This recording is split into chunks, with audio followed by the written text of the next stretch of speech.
கல்வாரி சிலுவை மீதிலே காணுதே எம்மா அன்பிதே. இயேசுவின் மகா அன்பிதே அதினாலும் அறியலாகுமோ இதற்கிண எதுவும் வேறில்லையே இணையதும் வேறில்லையே இதற்கிண எதுவும் வேறில்லையே இணையதும் வேறில்லையே. பாவியாக இருக்கையிலே அன்பாய் பாரு என்னை தேடி வந்தாரே. நேசன் என்று உன்னை தள்ளாமலே நேசனாக மாற்றிடவே நேசன் என்று உன்னை தள்ளாமலே நேசனாக இடவே. இயேசுவின் மகா அன்பிதே அதினாலும் அறியலாகுமோ இதற்கிண எதுவும் வேறில்லையே இணையதும் வேறில்லையே இதற்கிண எதுவும் வேறில்லையே இணையதும் வேறில்லையே. உள்ளத்தால் அவரை தள்ளினோம் நாம் உள்ளம் போல நேசித்ததினா அல்லல் யாவும் அகற்றிடவே ஆதிதேவன் பலியானாரே அல்லல் யாவும் அகற்றிடவே ஆதிதேவன் பலியானாரே. இயேசுவின் மகா அன்பிதே அதினாலும் அறியலாகுமோ இதற்கிண எதுவும் வேறில்லையே இண எதுவும் வேறில்லையே இதற்கிண எதுவும் வேறில்லையே இண எதுவும் வேறில்லையே. ஹல்லேலூயா. கர்த்தர்களோடு பேசும் அடியனை மறைத்து வெளிப்படும் இயேசுவின் மூலம் ஜெபங்கள் நல்ல பிதாவே ஆமென். உட்காருவோம். கர்த்தருடைய நாமம் மகிமைப்படுவதாக. மக்களை சொல்லுங்க, உற்சாகமா இருங்கன்னு சொல்லுங்க. சாப்பாடு விளம்பும் போது எப்படி இருப்போம்? இலையை மடக்கி போட்டா இருப்போம். ஹல்லேலூயா. இலையெல்லாம் வச்சு கழுவி சுத்தமாக பாயசம் ஊற்றுங்க.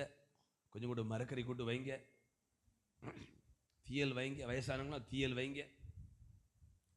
உஷாராக இருப்போம். அப்படி தானே இப்போ உள்ள பிள்ளைங்க என்ன செய்யும்? அங்கே சோத்தரி எண்ணுகிறதா. ஆனால் சாப்பாடு வேலை டைனிங் உட்காந்தா இது பார்த்து இருக்கும். பிரியாணி வருமா, சிக்கன் வருமா, மட்டன் வருமா. இப்போ செய்தி வேலை அப்படி தான். சாப்பாடு வேலை. யாராவது தூங்குனீங்க சாப்பாடே கிடைக்காது. கைகளை உயர்த்து வரல சொல்லுங்க பார்ப்போம். சரி, இன்னைக்கு நாம் ஒரு வசனத்தை தியானிக்க போகிறோம். பரலோக மேல் வீடுகள் உங்களுக்காய் திறந்திருக்கிறது. பரலோகம் என்கிற மேல் வீடு உங்களுக்காய் திறந்திருக்கிறது. ஸ்தோத்திரம். ஆமென். தேவனுடைய பிள்ளைகளே, 104 சங்கீதம் 13 வசனம் சொல்லுகிறது, தம்முடைய மேல் வீடுகளில் இருந்து தண்ணீரை கர்த்தர் இறைக்கிறார். அல்லேலூயா. ஸ்தோத்திரம். மேல் வீடு என்று சொல்லும்போது பரலோகத்தை குறிக்கிறது. நம்ம எல்லாம் எங்க இருக்கிறோம் சொல்லுங்க? பூமியில குடியிருக்கிறோம். வானம் அவருடைய மேல் வீடு, அவருடைய சிங்காசனம். பூமி அவருடைய பாதபடியில் இருக்கிறோம். நம்ம இப்ப எல்லாரும் ஆமென் ஸ்தோத்திரம் தேவனுடைய பிள்ளைகளே பூமியில வாழ்ந்து கொண்டிருக்கிறோம். நமக்கு ஒரு தேவை, ஒரு காரியம் நடக்கணும் அப்படின்னா நம்ம மேல் விடையே பார்க்கணும். அல்லேலூயா. தண்ணீர் மனுஷனுக்கு முக்கியமான ஒன்று. கவனிங்க, தண்ணீர் முக்கியமான ஒன்று. அதை ஆண்டவர் தம்முடைய கண்ட்ரோல்ல வச்சிருக்கிறார். அரசாங்கம் பல காரியங்களை பிரைவேட் கொடுத்தாலும் சில வைத்த கைக்குள்ள வச்சிருப்பாங்க, முக்கியமானவைகளை. இதுபோல இந்த தண்ணீர் மனுஷனுக்கு ரொம்ப முக்கியமானது. சாப்பிடாம ஒரு 40 நாள் 50 நாள் கூட இருந்துடலாம், சாகவே மாட்டோம், உடல் மெலியும். ஆனால் தண்ணி குடிக்காம 3 நாளுக்கு அப்புறம் உட்கார்ந்தா ரொம்ப கஷ்டம் உண்டாகும். அப்ப தண்ணி ரொம்ப முக்கியமானது. அதை ஆண்டவர் தம்முடைய மேல் வீட்டில் வச்சிருக்கிறார். அங்கிருந்து மழை என்பதின் மூலமாய் இறைத்து தள்ளுகிறார். அல்லேலூயா. அதை குறித்து தாவீது என்ன சொல்கிறார்னா, தம்முடைய மேல் வீடுகளில் இருந்து தண்ணீரை கர்த்தர் இறைப்பது போல அவரை நோக்கி கூப்பிடுற பிள்ளைகளுக்கு ஆசீர்வாதங்களை இறைத்து அனுப்புகிறார். இறைப்பது என்பது கோரி மாற்றுவது, இல்லைன்னா தாராளமாய் கொடுப்பது. அல்லேலூயா. பணத்தை இறைக்க தான் செய்யும், அப்படி சொல்லுவாங்க பார்த்தீங்களா? இது போல தேவன் மேல் வீட்டிலிருந்து தண்ணீரை இறைக்கிறார், ஆசீர்வாதங்களை இறைக்கிறார். எவ்வளவு இறைச்சாலும் ஆமேன், அந்த பரலோக கஜானா காலியே ஆகாது. ஆமேன், ஹல்லேலூயா. தேவனுடைய பிள்ளைகளே, ஆகவே நம்முடைய தேவைகளுக்காய் பக்கத்து வீட்டை பார்க்க வேண்டாம், லெஃப்ட் சைடு வீட்டை பார்க்க வேண்டாம், சொந்தக்கார வீட்டை பார்க்க வேண்டாம். உங்கள் தேவைகளுக்காய் பரலோக வீட்டை பாருங்கள். நான் சொன்ன எத்தனை புரிஞ்சுது? அண்ணன் உதவி செய்தான், தம்பி உதவி செய்வான், அக்கா உதவி செய்வா, நண்பன் உதவி செய்வான் என்று பக்கத்து வீட்டையோ ஆமேன் முன் வீட்டையோ சொந்தக்காரங்க வீட்டையோ தேடி போக வேண்டாம், நம்ப வேண்டாம். உங்கள் தேவைகளுக்காய் பரலோக வீடுகளை பாருங்கள். அல்லேலூயா. அதை குறித்து யாக்கோபு என்ன சொல்றாருன்னா, நன்மையான எந்த ஈவும் பூர்ணமான எந்த வரமும் பரத்திலிருந்து உண்டாகி ஜோதி பிதாவிடத்திலிருந்து இறங்கி வருகிறது. பாருங்க, யாக்கோபு தன்னுடைய 12 பிள்ளைகளுக்கும் ஆசீர்வாதம் சொல்லுகிறார். யாக்கோபுடைய ஒரு மகன்தான் யோசேப்பு. யோசேப்புக்கு ஒரு விசேஷித்த ஆசீர்வாதம் சொல்றார். என்ன ஆசீர்வாதம்னா, உயர வானத்திலிருந்து உண்டாகும் ஆசீர்வாதங்களினாலும்.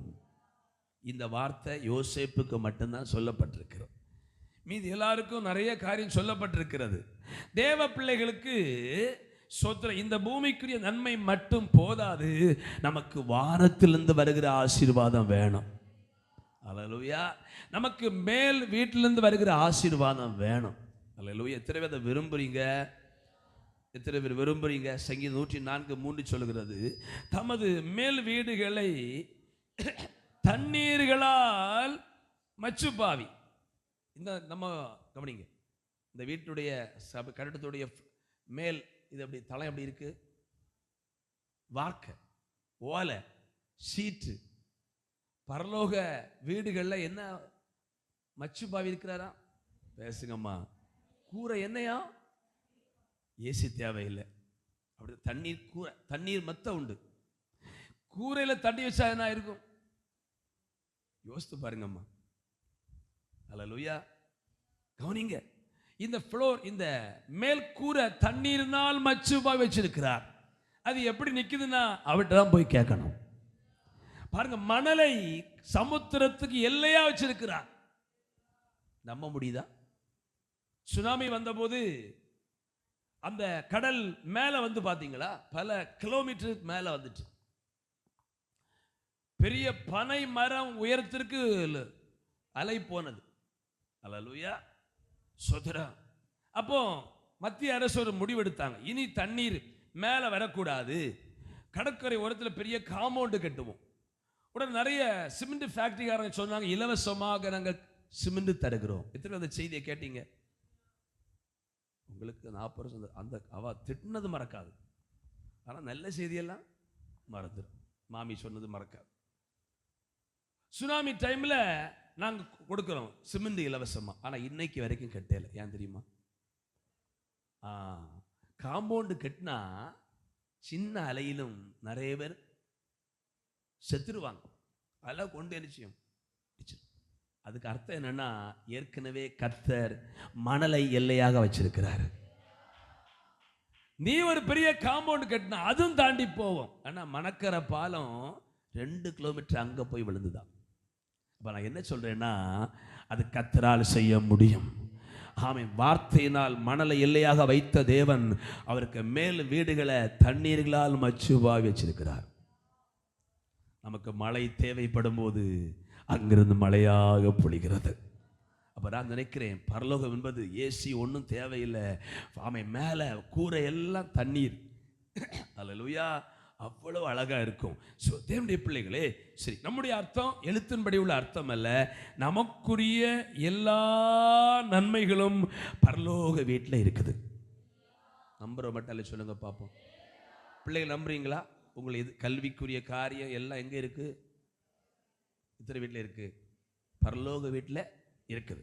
அப்ப நம்முடைய தேவைகளுக்காக ஆமே சோத்திரம், மேற்கிலும் கிழக்கிலும் வனாந்திர திசையிலிருந்து ஜெயம் வராது, ஜெயமோ கர்த்தரால் வரும். தேவனுடைய பிள்ளைகளே, இந்த தண்ணீர் வந்து ஹைட்ரஜனும் ஆக்சிஜனும் சேர்ந்த ஒரு கலவையா? என்னெல்லாம் சேர்ந்த கலவை? சயின்ஸ் பாடம் ஒன்றும் இல்லை, சொல்லுங்க, தெரிஞ்ச சொல்லித்தாரேன். ஹைட்ரஜனும் இது ரெண்டுமே பிரிஞ்சிட்டுன்னா தண்ணீர் இல்லாமல் போகும். அல்லேலூயா. ரெண்டையும் சேர்த்து வச்சிருக்கிறார். நம்ம மாறி மாறி சண்டை பிடிச்சு பிரிவது போல இது ரெண்டுக்குள்ளும் மாறி மாறி சண்டை வந்து பிரிஞ்சிட்டா நிமிஷத்தில் கடல் ட்ரை ஆகும். கிணறு என்ன செய்யும்? நம்ம கோரி கோரி குளிக்கிறோம், அது எப்படின்னு தெரியுதா நமக்கு? ரெண்டும் சேர்ந்தது ஹைட்ரஜனும் ஆக்சிஜன் தான் என்ன? தண்ணி. இது சண்டை பிடிச்சு பிரிஞ்சுட்டு ஏதாவது பிரிஞ்சிட்டுன்னா சொத்திரம் ஒரு நாள் கூட தேவையில்லை, நிமிடத்திற்குள்ளால கடல் வெட்டாந்திரையாகும். அல்லேலூயா. குளம் வெட்டாந்திரையாகும். இவ்வளவு அழகா ஆண்டவர் படைச்சு வச்சிருக்கிறாரு. ஆகவே தேவனுடைய பிள்ளைகளை, தண்ணீர் நமக்கு ஒரு ஆசீர்வாதம். இது போல நமக்குரிய எல்லா ஆசீர்வாதமும் பரலோகத்தில் இருக்கிறது. அவருக்கு கூரையில் இருக்குது, அப்படிதானே? ஆமா. கிருபாசனம் சபை ஸ்தாபகர், இந்த பாஸ்டர், பழைய ஆட்கள் எல்லாம் பணத்தை எல்லாம் அந்த ஓலை கூரைக்கு உள்ள மண்பானைக்குள்ள வைப்பாங்க, அப்படித்தானே? கூரையில் லெட்டர். இப்போ நீங்க எல்லாம் அப்பவுமே காங்கிரீட் பில்டிங் தான் வாழ்றீங்க. ஓலைக்கூரையே அப்போ வர்ற லெட்டர் எல்லாம் என்ன செய்யும்? ஓலைக்கூரையில். யாராவது ஆமைன்னு சொல்றீங்களா? எல்லாம் அமெரிக்கா ஐக்கிய நாட்டில் வாழ்ந்தவங்க, அப்பவுமே தங்க வீட்டில் வாழ்கிறாங்க. அந்த ஓலைக்கூரையில் லெட்டரு, கல்யாண சீட்டு எல்லாம் மணி பாஸ் தான், அப்படி தானே? பழைய ஆட்களுக்கு ஓலைக்கூரையில் தான் ஆமாம் டிராப்டு, அந்த என்ன வருது, செக்கு, இதெல்லாம் வைப்பாங்க. இது போல நமக்குரிய எல்லா நன்மைகளும் பரலோக கூரையில் இருக்குது. அந்த மேல் வீட்டில் மச்சு பாய் வச்சிருக்கிறாரு. யாரெல்லாம் தேவைகளுக்காக அக்காவை, தம்பி, அண்ணனை அவங்க எல்லாம் பார்க்காம யாரெல்லாம் மேல் வீட்டை நோக்கி பார்க்கிறார்களோ, ஆலயத்தில் வந்தாகிலும் அங்கே அறை வீட்டுக்குள் ஜெபிக்கிற அறையிலாகிலும் இயேசுவேன்னு முட்டி போட்டு கேட்கிறார்களோ, அங்கிருந்து இறைத்து இறைத்து தள்ளுவார். ஆமென். இப்படி சொல்லுவோம் பார்த்தீங்களா? யார் தந்தால் நமக்கு நிறையாது, தெய்வம் தரணும். தருகிற தெய்வம் கூரைய பொத்துட்டு தருமா? சொல்லும் போது ஞாபகம் வருது. 1997ஆம் ஆண்டு பைபிள் காலேஜ் முடித்து வட இந்தியாவில் பஞ்சாப், யூபி, ஹரியானா, டெல்லி போன்ற மாநிலத்தில் ஒரு டீமில் நாங்கள் ஊழியம் செய்யிட்டு இருந்தோம். அப்போ டெல்லியில் இருக்கும்போது கேரளாவை சேர்ந்த ஒரு ஐயா, அப்போ தான் அவர்கிட்ட டாட்டா சுமோ வச்சுருந்தார். அப்போ எல்லாம் அது பிரபலம். அவர் ஒரு ஆக்கர் கடை நடத்துகிறார், பெரிய பணக்காரர். அப்போ அவர் ஒரு முறை செய்தி கொடுத்தார், நல்ல செய்தியும் கொடுப்பார். அவர் என்ன சொன்னார் தெரியுமா? ஒரு முறை வெளிநாட்டிலிருந்து ஒரு நபர் சுற்றுலாவுக்கு வந்திருக்கிறார், பஸ்ஸில் பிரயாணம் பண்ணுகிறார். திடீர்னு பார்த்தா அவருக்கு சைலண்ட் ஹார்ட் அட்டாக் வந்து அப்படியே அப்படி சாஞ்சிருக்கிற சேரில் ஜீவன் போயிட்டு நேராக வண்டியை ஸ்டேஷனில் விட்டாங்களாம். இவர் கையில் சோத்திரம் பாருங்க, ஒரு பழைய ப்ரீப்கேஸ் இருக்கு, பணம், கொஞ்சம் ட்ரெஸ் எல்லாம். தொட்ட சீட்டில் ஒரு ஆள் பிரயாணம் பண்ண ஒரு ஆள் இருந்திருக்கிறார். அவர் கையில் நான் டிப் டாப்பான சுல்கேஸ் எல்லாம் இருந்திருக்கு. சோத்திரா போலீஸ் வந்து பார்த்தா வெள்ளக்காரங்க சுல்கேஸ் அழுக்கா இருக்கு, இவருக்கு சுல்கேஸ் நீ பேசுங்க புதுசாக இருக்கு. போலீஸார் கேட்டாங்க, இது சுல்கேஸை மாத்தினியா அவ்வளோ நேரத்தில்? இவன் சொன்னா, இல்லை சார், இதுதான் எனக்கு சுல்கேஸ் சார், புதுசாக இருக்கு, உனக்கு சுல்கேஸ் புதுசாக இருக்கு, அவரு பழசா இருக்கு, என்ன காரியம்? இவன் சொன்னா, இல்லை சார், இது என்னுடைய சுல்கேஸ். ஸ்டேஷனில் கொண்டு போய் போலீஸ் கேட்டு இவன் ஒத்துக்கொள்ளலை, அடி கொடுத்தாங்களா, எடுடா கள்ள நீ மாத்திட்டியா சுல்கேஸ் அப்படின்னு அடி கொடுத்தாங்களா. இவன் அடி பொறுக்க முடியாம, சில ஒத்துக்கொள்வாங்கல்ல, வெள்ளைக்கார சுல்கேஸு எடுத்துட்டார். உண்மையில் இது வரைக்கும் சுல்கேஸு அல்ல. இவன் வீட்டுக்கு வந்தான் அடியும் வாங்கிட்டு. ஐயோ, உண்மை சொல்லியும் ஒத்துக்கொள்ளன்னு வந்து ஆட பெட்டியை உடைச்சி திறந்து பார்த்தா நிறைய டாலர் பணம் இருக்கு. இன்னத்தை போல ஆதார் கார்டு இருந்தாலும் அன்னைக்கு போகிற ஸ்டேஷனை தேடி வரல. இவன் சொன்னானா, தெய்வம் தரும்போல் எடுக்கலைங்கில் தெய்வம் சவுட்டி அடிப்பிக்கும். தெய்வம் தரும்போல் நம்ம எடுக்கலைன்னா தெய்வம் என்ன செய்யும்? இவன் நினைச்சதில்ல போலீஸ் ஸ்டேஷன்ல போலீஸ் என்ன அடிக்கல, தெய்வமாக அடி எடுக்க வைத்தான். சிரிப்பாக நான் சொல்லல, கர்த்தரை நோக்கி கூப்பிடுற பிள்ளைகளுக்கு ஆமென் பரலோக வீடுகளை தேவைகளுக்கு யார் பார்க்கிறார்களோ அவர்களுக்கு கர்த்தர் தண்ணீரை இறைப்பது போல ஆசீர்வாதத்தை இறைச்சு தள்ளுவார். அவர் தந்தாதான் நமக்கு நிறைய.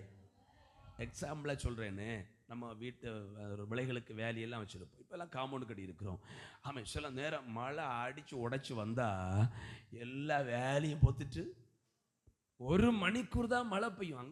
அங்கே அடைச்சி போய் நிற்காது, ஒன்றும் நிற்காது. 1 மணிக்கூர் மழையில் எங்கிருந்து தண்ணி வந்தோன்னே தெரியல. இது போல அது மேலே கூரையில் வச்சிருக்கிற ஆண்டவர். இந்த வசனத்தை கேட்கிற தேவ பிள்ளைகளே, உங்கள் கண் மேலே வீடை பார்க்கட்டும். அக்கம் பக்க வீடை பார்க்காதீங்க, தூரத்தில் சொந்தக்கார வீடை பார்க்காதீங்க. உங்களுக்கு ஒரு பரலோக வீடு இருக்குது, அந்த மேல் வீட்டை பாருங்க. உங்க பிள்ளைகளுக்கும் உங்க குடும்பத்துக்கும் எல்லா நன்மைகளும் அங்கதான் இருக்கிறது. உங்க நன்மை ஃப்ரம் சவுதி அரேபியா அல்ல, உங்க நன்மை ஃப்ரம் துபாயும் பஹ்ரைனும் கத்தரும் அல்ல. நம்முடைய நன்மை மேல் வீட்டில் இருக்கிறது. எத்தனை பேர் நம்புறீங்க? எத்தனை நம்புறீங்க? நம்ம மேல் வீட்டை வேலை செய்வது தப்பு கிடையாது. வெளிநாட்டுக்கு போனாதான் சொல்லுவது தப்பு. ஆனா பரலோக கதவு நமக்காக திறக்கப்படுமானால் நம்ம கத்த தண்ணி இறைச்சு கொண்டே இருப்பார். தேவனுடைய பிள்ளைகளே, ஆகவே நாம் மேல் வீடுகளை நாம் நோக்கி பார்ப்போம். ஆதியாகம புத்தகம் 15ஆம் அதிகாரம் 5ஆம் வசனத்துல ஆபிரகாமுக்கு பிள்ளை இல்லை.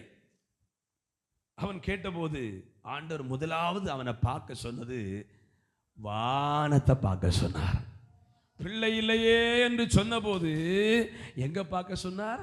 ஏய் ஆபிரகாம், மேல் வீட்டை பாரு, நான் படைத்த நட்சத்திரங்களை பாரு, இதை எண்ண கூடுமானால் உன் சன்னதியும் எண்ண கூடும் என்று ஆண்டவர் சொன்னார். உங்கள் பிள்ளைகளுக்கு அழுகிறீங்களா? பிள்ளை படிக்கலையே, படிக்க பணம் இல்லையே, ஆண்டு சொல்றாரு, அங்கே இங்கே பார்க்காத மேல் வீடுகளை பாரு, பரலோகத்தை பாரு, உன் பிள்ளைகளுடைய காரியங்களை நான் பொறுப்படுத்திக் கொள்வேன். அல்லேலூயா. ஆபிரகாமுக்கு ஆண்டவர் அப்படியே செய்தார். மத்தேயு சுவிசேஷம் 14ஆம் அதிகாரம் 19ஆம் வசனத்தை வாசிக்க கேட்போம். மத்தேயு 14:19. அப்பொழுது அவர் ஜனங்களை புல்லின் மேல் பந்தி இருக்க கட்டளையிட்டு அந்த 5 அப்பங்களையும் அந்த 2 மீன்களையும் எடுத்து வானத்தை அண்ணாந்து பார்த்து ஆசீர்வதித்து அப்பங்களை பிட்டு சீஷர்களிடத்தில் கொடுத்தார். சீஷர்கள் ஜனங்களுக்கு கொடுத்தார்கள். கவனிங்க, இங்கே ஒரு தேவை வருகிறது. கவனிங்க, எல்லாம் இங்க இருக்கிறீங்களா? தேவை வருது. என்ன தேவை?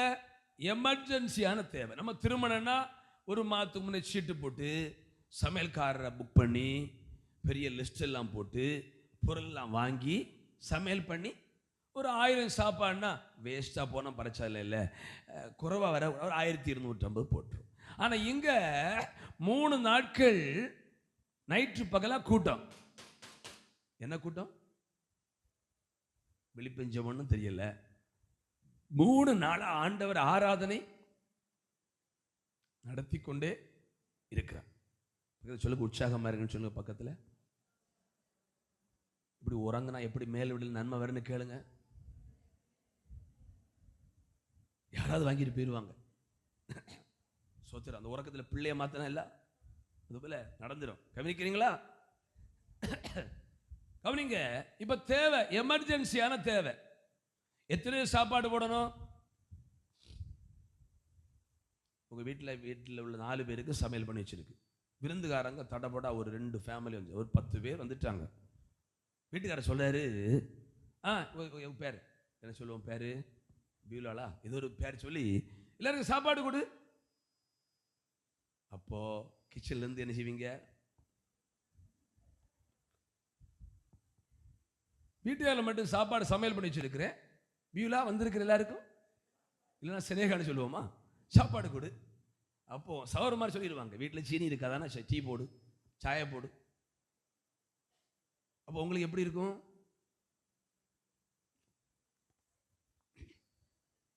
ஏன் சொல்றாரு, நீங்கள் எல்லாருக்கும் ஆகாரம் கொடுங்கள். 1-2 பேரா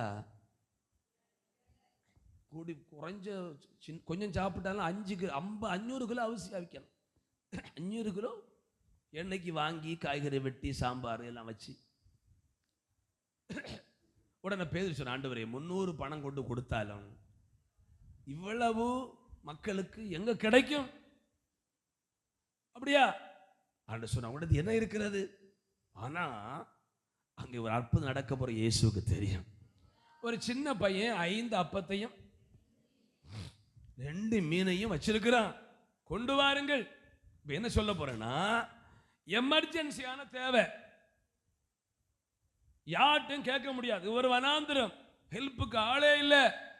அப்போ இயேசு சொன்னார், கொண்டு வாருங்கள் என்று வானத்தை அண்ணாந்து பார்த்து, அவருடைய மேல் வீடுகளை பிதாவை நோக்கி பார்த்து ஜெபம் பண்ணினார்.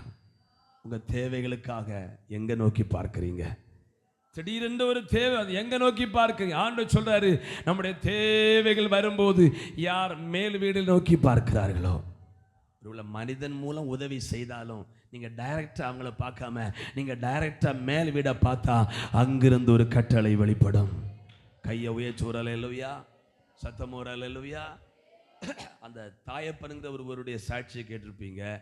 மூத்த பையன் வெளிநாடு போய் அமெரிக்காவா போய் வேலை செய்து அங்கே பிரச்சனை வந்து ஆப்ரேஷன் பண்ணி, தாயப்பன் அங்கே ஒரு ஹிந்து மதத்தை சேர்ந்தவர், அங்கே போய் பில் கட்ட பணம் இல்லை, அங்கிருந்து ஒருவருக்கு எத்தனையோ லட்சம் ரூபாய் கொண்டு கொடுத்தாங்களா. பில்லை கட்டி வீட்டுக்கு போங்க, ஒரு லட்சம் சொல்லுங்க பார்ப்போம். அந்த தேசம் அமெரிக்காவை லண்டன் தெரியல, ஊர் பேர் தெரியாது, பில் பாஸ் கட்டி வீட்டுக்கு வரணும், யாருமே இல்லை. அங்கே ஒருவரோடு பேசி, இந்த மருத்துவமனைக்கு போ, என்னை நம்பின ஒருவன் அங்கே இருக்கிறான்னு சொல்லி கர்த்தர் அப்படி அற்புதம் செய்திருக்கிறார். எனக்கு அன்பான தேவனுடைய பிள்ளைகளே, ஆண்டவர் இன்றைக்கும் அற்புதங்களை செய்கிறவராக இருக்கிறார். ஒரு சபை, வெளிநாட்டில் ஒரு சபை கட்டடத்தை ரெனியூவல் பண்ணணும். ஆமாம், அங்கெல்லாம் சில இடத்துல 2 எடுப்பாங்களா, எத்தனையோ கோடி ரூபாய் வேணுமா. சபையாராக ஜெபித்து கொண்டிருக்கிறார். நம்ம சபை கட்ட ஜெபித்தது போல, ஆண்டவரே இந்த சபை திரும்ப நாங்கள் இன்னும் 20 ஆண்டுக்கு லீஸா எடுக்கணும், எங்களுக்கு காசு இல்லை, கோடி பணம் கொடுக்கணும் என்று ஜெபித்து கொண்டிருக்கிறாங்க. அதுக்குரிய பெரிய ஐஸ்வர்யவான்கள் அந்த சபையில் இல்லை, ஆனால் ஜெபித்து கொண்டிருக்கிறாங்க. அது ரயில்வே போகிற வழி, இதை ஆலத்துறையை போல. அப்போ இந்த ஜெபம் நடந்து கொண்டிருக்கும் போது அந்த வழியாய் போன ஒரு ட்ரெயின் ரிப்பேர் ஆயிற்று. ஆமே, 2 மணி நேரம் இருக்கிறது, நீங்கள் வேணா வெளியே போய் வரலாம், இத்தனை மணிக்கு திரும்ப ட்ரெயினில் வர வேண்டாம் என்று சொன்னபோது, திருமணம் முடிந்த ஒரு புது தம்பதிகள் விசுவாசி, அவங்க ட்ரெயினில் ஹாயா போகிறாங்க. அப்போது ட்ரெயின் நிற்குதுன்னு சொல்லி அப்படியே சும்மா சுற்றி நடந்து வந்து கொண்டிருக்கும் போது இங்கே ஒரு சர்ச்சில் எல்லாரும் ஜெபமிட்டே இருக்கிறாங்க. என்ன ஜெபம் பண்றாங்கன்னா, இந்த சபை கட்டடத்தை நாங்கள் இன்னும் எக்ஸ்டெண்ட் பண்ணணும் ஆண்டவரே, இந்த நாளை நீட்டிக்கணும், ரிலீஸ் 20 வருஷம் திரும்ப எடுக்கணும், பணம் இல்லையப்பா, எங்களுக்கு உதவி செய்யும் ஆண்டவரே என்று ஜெபித்து கொண்டே இருக்கிறார்கள். அங்க வந்த புதுமண தம்பதிகள் ஒரு பெரிய முகேஷ் அம்பானியை போல பெரிய கோடீஸ்வர பிரபு, அவங்க பார்த்து நிற்கிறாங்க. இது என்ன சபை கட்டடத்திற்கு பணம் தேவையாமே அப்படி சொல்லி ஒருவரை கூப்பிட்டு, என்ன விஷயம்? ஆமே, 20 ஆண்டுக்குள்ள டைம் முடியுது, திரும்ப 20 ஆண்டு நாங்கள் நீட்டிக்க வேண்டுமானால் இத்தனை கோடி பணம் வேணும், ஓனர் காசு கேட்கிறா, இல்லைன்னா நீங்க சபையை பூட்டிட்டு போங்கன்னு சொல்றாரு என்று சொன்னபோது அவர் சொன்னாரா, இந்த பணத்தை நானே தருகிறேன். உடனே செக்கு போட்டு கொடுத்தாராம். நிறைய கை கொட்டல, உங்களுக்கு கிடைக்கல பார்த்தீங்களா? அல்லேலூயா. எங்கேயோ போன ட்ரெயினை ஸ்டாப் பண்ணி எங்கேயோ உள்ள ஒரு மனுஷனை சபை பக்கத்தில் வர செய்து கத்த தேவைகளை சந்திக்க தான் சொன்னேன். நம்முடைய தேவைகளுக்காக அக்கம் பக்க வீடு அல்ல, நம்முடைய தேவைகளுக்காக பரலோக வீடை பார்ப்போம். தாவீது சொன்னது போல மேல் வீட்டை பார்ப்போம், அங்கிருந்து இறைத்து கொண்டே இருப்பார். இங்க இருக்கிற அநேகர் சாட்சியா இருக்கிறீங்க. எத்தனை பேர் ஜெபித்த போது மேல் வீட்டு வாசலை திறந்தான்னு சொல்றவங்க, பலகனை திறந்தான்னு சொல்ல ஒரு அல்லேலூயா சொல்லுங்க பாப்போம். அநேகரிங்க சாட்சியா இருக்கிறீங்க. மனுஷன் நம்ம சொல்லவே முடியாது. நம்முடைய நன்மை எல்லாம் கம் ஃப்ரம் எபோ, பரலோகத்தில்தான் வருகிறது. அப்ப தேவைக்காக பிள்ளைக்காக ஜெபித்த போது வானத்தை பாரு, என் மேல் வீட்டை பாரு. தேவைகளுக்காக சொன்ன போது ஆமென் பரலோகத்தை பார்த்து. இன்னொரு இடத்துல காது கேட்காத ஒருத்தர் வந்தா, கவனிக்கிறீங்களா எல்லாரும்? என்ன கேது? காது செவிடன் ஒருத்தர் வந்தா, இயேசுவுடைய காதை தொட்டு அன்னார்ந்து பார்த்து எப்பத்தா என்றார். எப்பத்தா என்பதற்கு திறக்கப்படுவாயாக என்று அர்த்தமாம். அல்லேலூயா. அப்போ நோய் வந்தாலும் எங்க பார்க்கணும்? எங்க பார்க்கணும்? நான் சொல்றேன், மருத்துவமனைக்கு போனா கூட மருத்துவர்கள் ஞானமா ஆபரேஷன் செய்யட்டும் ஜெபிச்சுட்டே போகணும். கை வைத்தல்ல சொல்லுங்க பார்ப்போம். நல்ல சொல்லுங்க. அப்ப மருத்துவமனை நமக்கு சுகம் தருவதில்லை. ஆமென். காது இந்த பிரச்சனை மாறக்கூட பரலோகத்தை நோக்கி பார்க்கணும். அப்ப நம்முடைய வாழ்க்கையில எல்லா விஷயத்தையும் பிரதர் கவனிக்கிறீங்களா? எங்க எங்க பார்க்கணும்?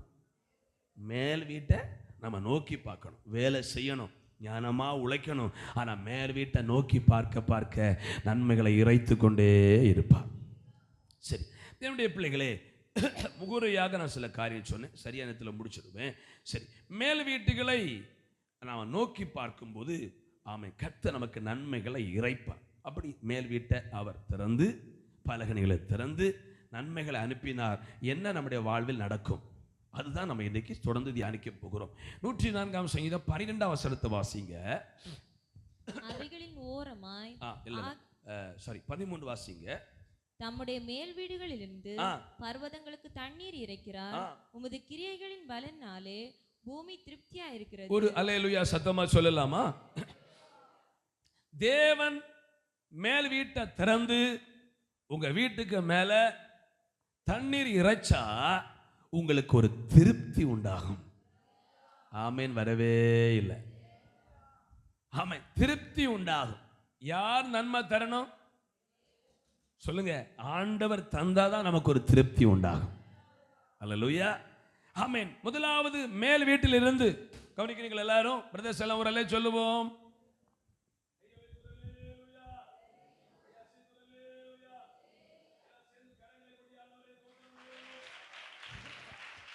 ஜெய கிறிஸ்து முன் செல்கிறார், ஜெயமாக நடத்திடுவார். கைகொடி ஜெய கீதங்கள் நாம் பாடிய ஜெய கொடியும் ஏற்றிடுவோம்.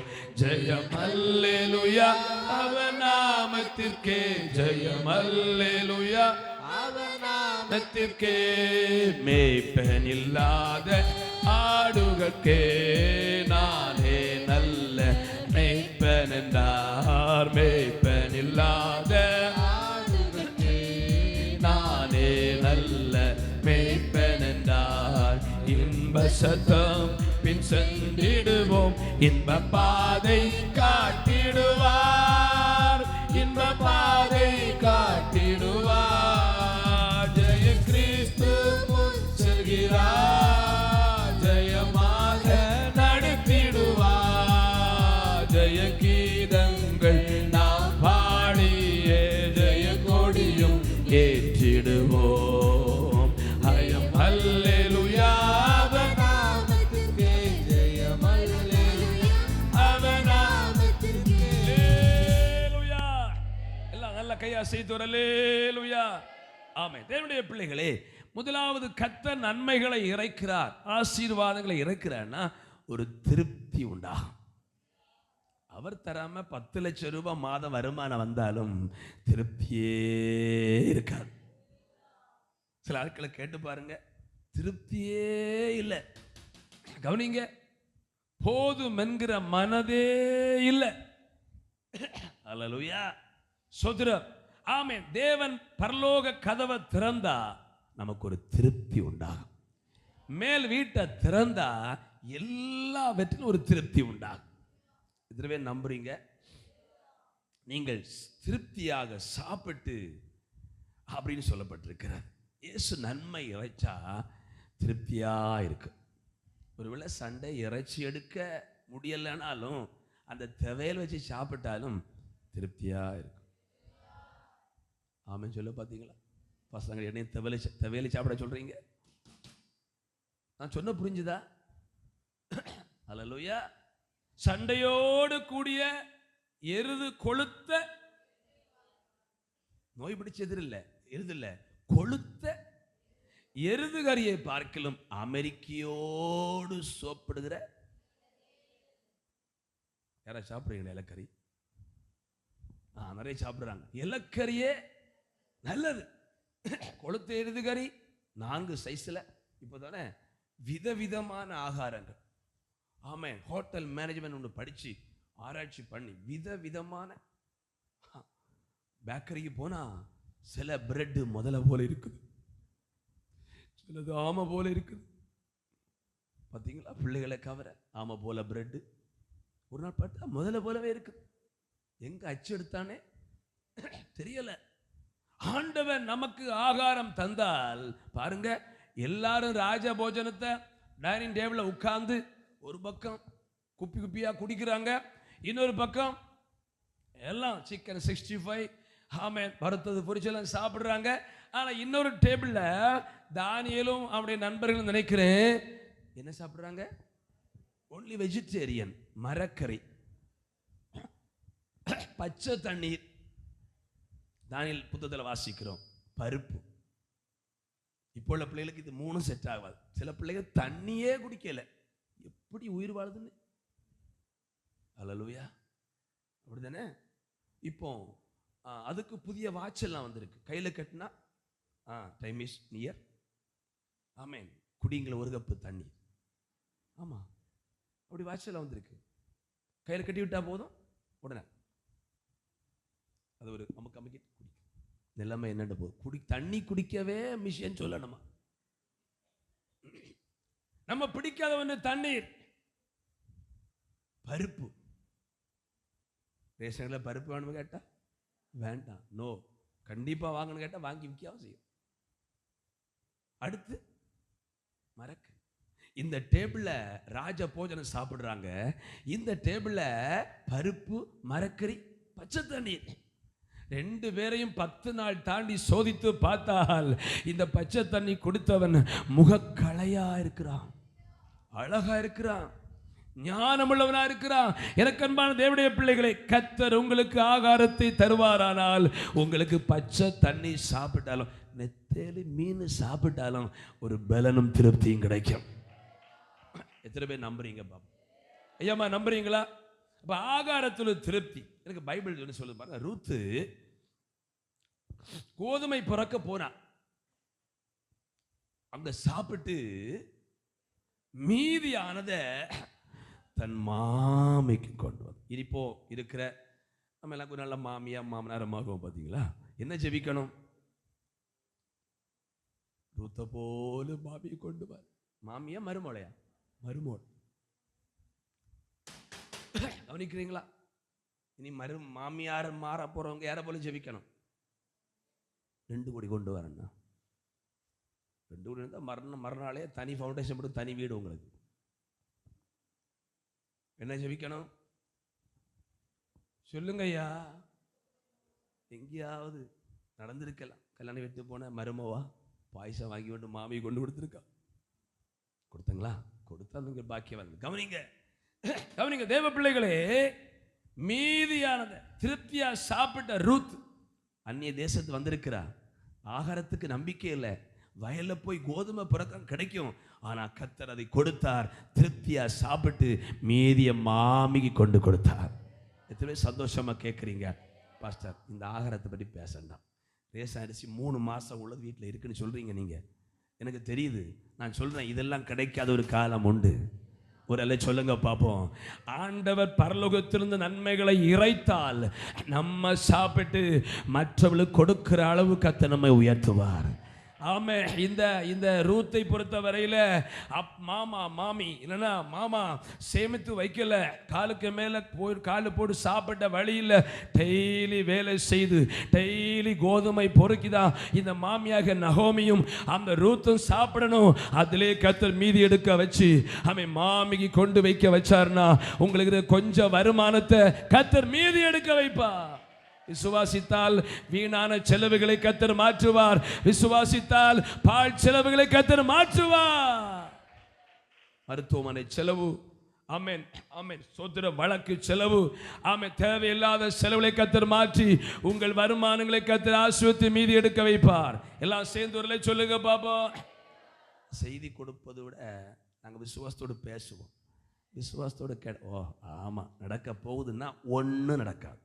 நீங்கள் சர்ச்சில் 40 விசுவாசியாக இருந்தாலும் அதான் கை கொட்டி ஏற்றுக்கொள்ளணும். அல்லேலூயா. அவர் சொல்லுவார் பிரசங்கம் இல்லை கர்த்தர் தந்த வார்த்தை உங்களை சொல்லி கொண்டிருக்கிறோம். கர்த்தர் வார்த்தை பரலோகத்து நன்மைகளை கர்த்தர் இறைக்கவே நம்முடைய குடும்பங்களில். ஆமாம், அந்த நன்மை வந்தால் நம்ம நினைக்கிறோம் வெளிநாட்டு போனவர் மாதம் 40,000 அனுப்பி தருவார், 50 அனுப்பி தருவார். அப்படி நம்பினா கீழோடு தான் வருவோம். அதை நம்ப மாட்டாப்பா. அவர் வேலை நம்மளை அனுப்பி தருவார். ஆனால் என்னுடைய கண்கள் பரலோக வீட்டை பார்க்கும். அங்கே நான் பார்க்க நன்மை குறையாது. இல்லைன்னா நம்ம நினைக்கிற வழி ஸ்டாப் ஆயிரும், அடைக்கப்படும். எவ்வளோ நேரம் வேணும் அடைக்கப்படுது. யுத்தம் நடக்கு பார்த்தீங்களா? ஈரானுக்கு கோபம் வந்து அணு ஆயுதம் இருக்க ஈரான்ட்ட நீயும் வாழண்டா நானும் வாழண்டான்னு சொல்லி அணு ஆயுத டேங்கை திறந்து விட்டா பக்கத்து நாடு என்ன ஆகுறதுன்னு கேட்குறேன். நிமிஷத்துக்குள்ள மக்கள் அப்படியே கீழே விழுந்துருவான். மூச்சனை கோடிக்கணக்கில் மக்கள் இறந்துருவாங்க.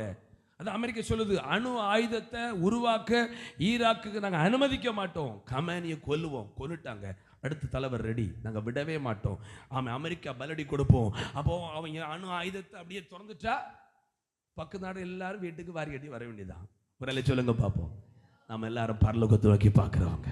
எத்தனை பரலோக வீட்டை நோக்கி பார்க்குறீங்க? நான் விசுவாசிக்கிறது அப்படியே சொல்கிறேன். நான் விசுவாசிப்பது பரலோக வீடுகளை. அங்கிருந்து அனுமதி கிடைச்சா எங்கிருந்து நன்மைகள் வந்து சேரும். ஒரு சொல்லுங்க பார்ப்போம். அந்த பரலோக வீடு திறந்தா நீங்க செய்கிற வேலையில பேர் வழியா கர்த்தர் உங்களை நடத்துவார். சரி, தேவனுடைய பிள்ளைகளே, இந்த ரூத்து அவன் மீதி எடுத்து கொண்டு கொடுத்தா. ஹல்லேலூயா. சங்கீதம் 36:8 சொல்லுது. ஆமென். சோத்திரம். உமது ஆலயத்துள்ள சம்பூரணத்தினால் திருப்தி அடைவார்கள். ஆலயத்துல சர்ச்சில் வந்தாலும் கவனிங்க, யாரெல்லாம் பரலோகத்தை அண்ணாந்து பார்க்குறாங்களோ அவங்கள ஆலயத்தில் வந்தாலும் கர்த்தர் திருப்தி ஆக்குவார்.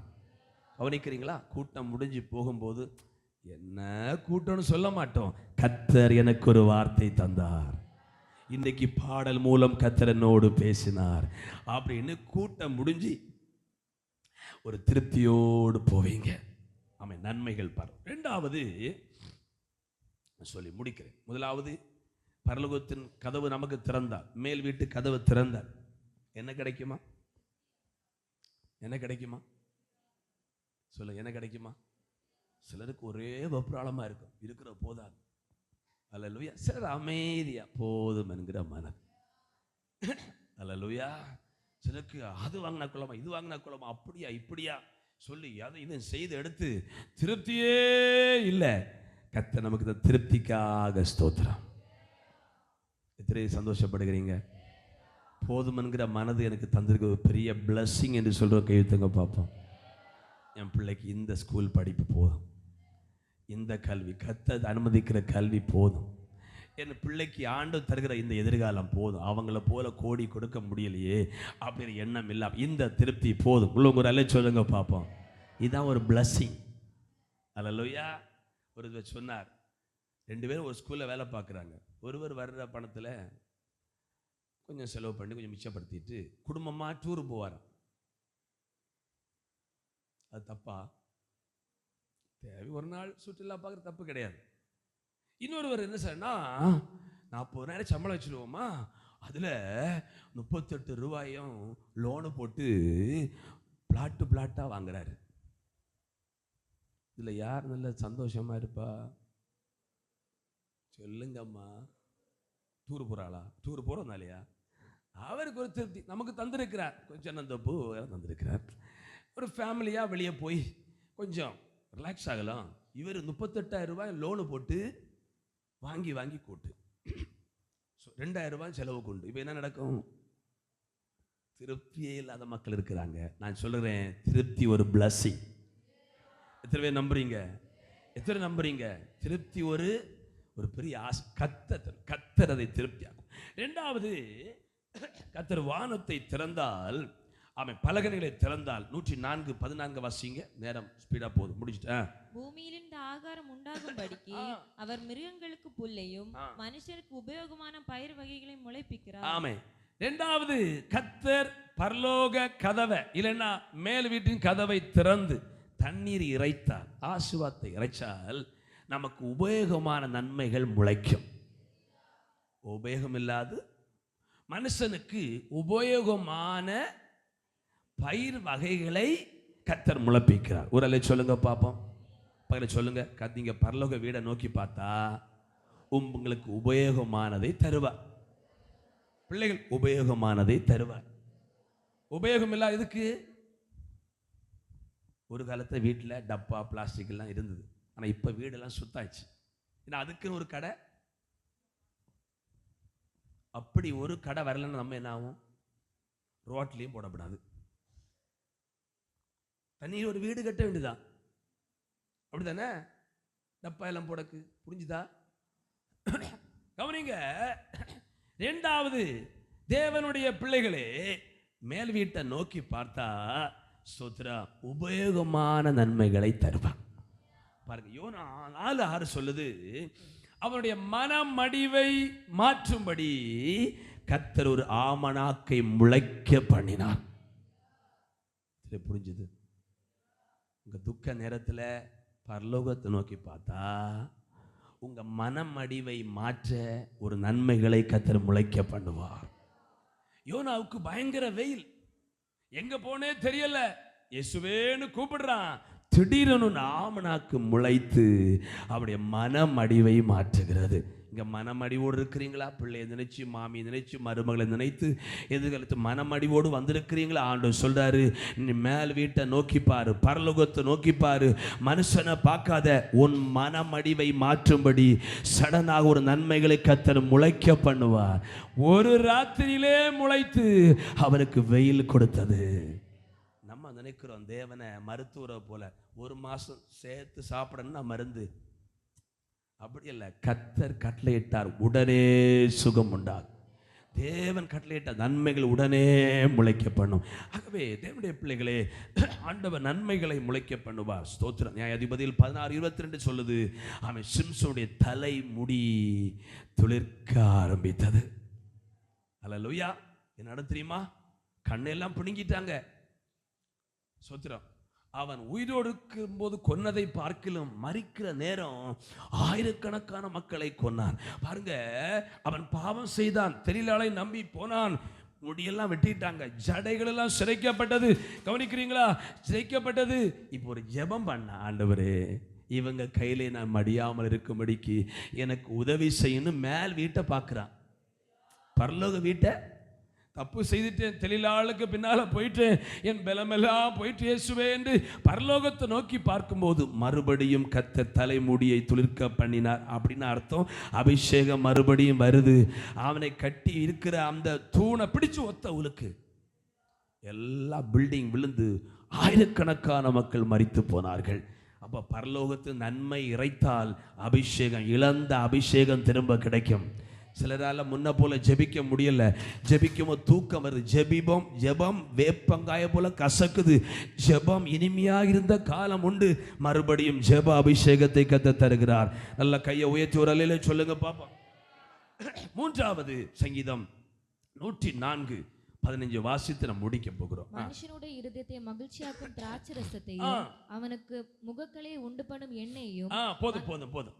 கடைசியா 2 பகுதி இருக்கு, நம்ம நேரம் இல்லாத ஒரு பகுதி சொல்றேன். மனிதனுக்கு மகிழ்ச்சியை உண்டு பண்ணும் திராட்சரசம். கையை உயர்த்தி வரல சொல்லலாமா? 3வதாக மேல் வீட்டை கர்த்தர் திறந்தார். என்ன வரும்? தமிழ் தானே பேசுறேன். மகிழ்ச்சி வரும். மகிழ்ச்சி சந்தோஷமான வாழ்க்கை யார் தருவது? 100 கிலோ 100 பவுன் தங்க இருந்தா வருமா? இப்போ ஏற்கனவே ஒரு பெண் டிஎஸ்பி சொல்றாங்க நியூஸ்ல, தயவு செய்து யாரும் தங்கம் போடாதிருங்கள், நகை போடாதிருங்கள், களவு அதிகமாகுது. அப்போ 100 பவுன் தங்கம் இருந்தா வருமா? சொல்லுங்க. எங்க நான் குலைச்சாலும் நம்ம வீட்டில் கள்ளம். ஏன்னா 100 பவுன் பார்த்தீங்களா, 1 கோடி ஆச்சு. எத்தனை கோடி ஆச்சு? 50 இருந்தா 50 லட்சம். குறைவா சொல்றேன், தோராயமா 100 பவுன் இருந்தா 1 கோடிக்கு அதிபதி. நீங்க கோடிக்கு அதிபதி. உறக்க வருமா? இருக்கிறத வச்சிருங்க, கர்த்தர் உங்களை பாதுகாப்பார். ஆனா பெருமையாக மட்டும் வைக்காதீங்க. என் பிள்ளைக்கு 100 பவுன் போடு, 1 கோடி நினைக்காதீங்க. கர்த்தர் கிருபையாய் நடத்துவார். மூன்றாவதாக, தேவனுடைய முகத்தை நோக்கி பார்க்கிறவங்களுக்கு மகிழ்ச்சி தருவார். அவர்களுக்கு தானியமும் திராட்சரசமும் பெரியிருக்கிற காலத்தின் சந்தோஷத்தை பார்க்கலும் ரேஷன் அரிசி சாப்பிடுற எனக்கு அதிக சந்தோஷத்தை தந்து. அல்லேலூயா. எத்தனையோ சினிமா நடிகர்கள் தற்கொலை செய்தாங்க. எனக்கு எல்லாம் இருக்கிறது, மனதிற்கு சமாதானம் இல்லை. இதை யார் தர? பணம் தர முடியுமா? நிறைய ரசிகர்கள் இருக்கிறாங்க, தர முடியுமா? சுத்தி நமக்கு நிறைய நல்ல ஃபேமிலி இருக்கு, ஃபேமிலி பேக்ரவுண்டு, தர முடியுமா? இதை தருவது பரலோகம். அதான் சொல்லுது, உன்னதத்தில் இருக்கிற தேவனுக்கு மகிமையும் பூமியிலே சமாதானம். மூணாவது கவனிங்க, துக்கத்தோடு நீங்க வந்திருக்கலாம், ஏதோ ஒரு காரியத்தை துக்கமா சிரிக்க முடியாம மனமகிழ்ச்சியில வந்திருக்கலாம். ஆண்டவர் சொல்றாரு, மேல் வீட்டை பாரு, அங்கதான் உனக்குரிய மகிழ்ச்சியை நான் வச்சிருக்கிறேன். பணம் இருந்தால் மகிழ்ச்சி வராது, நல்ல பிள்ளைகள் இருந்தால் மகிழ்ச்சி வராது, மகிழ்ச்சி கர்த்தரே தருகிறார். அதில் சொல்லுங்க பார்ப்போம். அது மட்டுமல்ல, இடையில நாங்கள் தியானித்தது போல, ஆமேன் ஆமேன் சோத்ரா, யூதா 1:24 முடிச்சு வாசித்தபடி ஜெபிக்க போகிறோம். யூதா 1:24.